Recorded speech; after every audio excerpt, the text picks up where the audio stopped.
it's an official good afternoon from me. My name's Andy, I'm part of the Go team.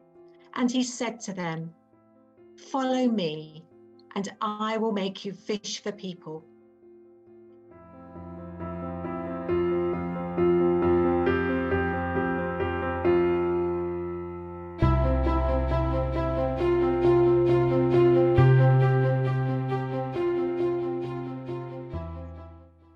A call is usually personal and tailored to fit each person. It builds on one's spiritual gifts. It usually feels urgent and persistent.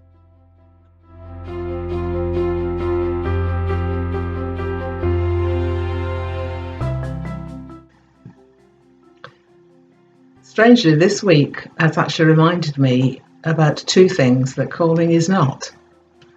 For me, calling is not a once-in-a-lifetime thing.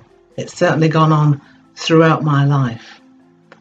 And for me, calling is not just the big things. We're not all called to be ordained or to be worship leaders. Some of us are actually called to sit in the pews or chairs. But we are all called, I believe, to be faithful followers. And we are all called to pray. And that's what I think my calling is most of the time. But I have been journeying with the God Calls Everyone Everywhere materials in this week. And on Wednesday I was particularly struck by Archdeacon Anne's response to the question, what would she like to tell her 14-year-old self? And her response was, let God love you and shape you. The answers to the questions in the video on day 3 really resonated with me because they're questions that I've had to grapple with over the last couple of years, particularly that idea of our calling not just being about the job that we do and certainly not being about whether we get paid for it or not. And it was good for me to be reminded that my calling comes first and foremost in who I am in God. And then that feeds into how I live and what I do.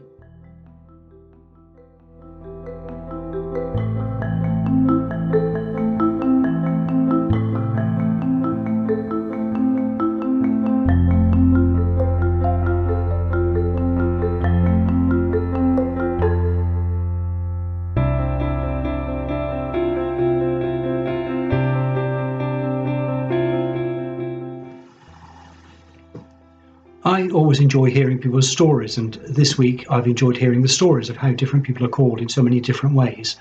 It is, after all, part of our diocesan strapline to be able to tell your story of faith. But it's been good to hear people from, the Archdeacon, from people in the pew of all different parts of the church, to hear the different ways in which they were called, and to be reminded again of the fact that calling is not just about the named offices like ordination and even PCC treasurer and things like that. We all have a calling of some sort. It's our job to try and pray and find out what that is.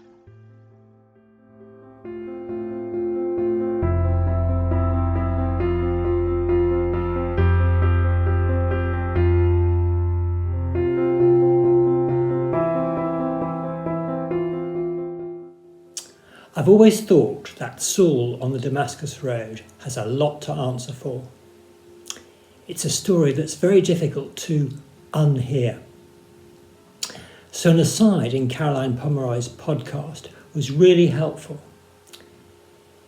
What first prompted her to move from property expert in London to Christian environmentalist in Somerset was not a vision of what to do, but rather an inner feeling that she was unhappy with what she was doing, that her work wasn't true to herself or her faith.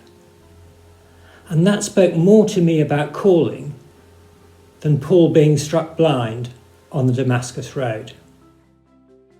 This week I've been inspired and I've been encouraged by the variety of ways God calls us and continues to call us all the way through our lives.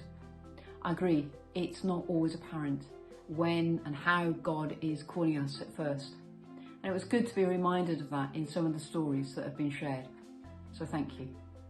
God calls everyone everywhere.